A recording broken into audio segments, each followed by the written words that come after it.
ब्रेकनंतर बुलेटिनमध्ये पुन्हा एकदा स्वागत। या क्षणाची मोठी बातमी, प्राजक्ता माळी संदर्भात केलेल्या वक्तव्यावर धसांकडून दिलगिरी व्यक्त करण्यात आली आहे। आपल्या वक्तव्याचा गैरअर्थ काढण्यात आला असं सुरेश धस यांनी म्हटलंय।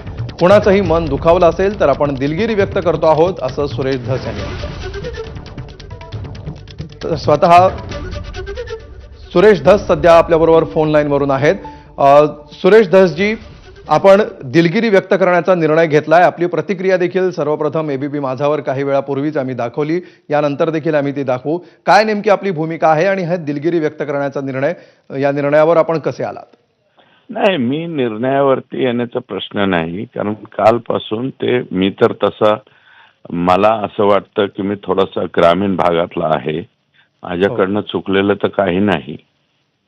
प्राजक्ताताईंच्या बाबतीत तर प्राजक्ताताई म्हटलंय मी, तरी याच्या उपर त्यांना जर माझ्याबद्दल काही वाटलं असेल तर दिलगिरी व्यक्त केली। दिलगिरी व्यक्त करण्यामध्ये काही वाईट नाही। लहान होण्यामध्ये मला कधीही माझ्या आयुष्यामध्ये कमीपणा वाटलेला नाही। जर त्याचा इश्यू होत असेल आणि ते विनाकारण प्रकरण लांबत असेल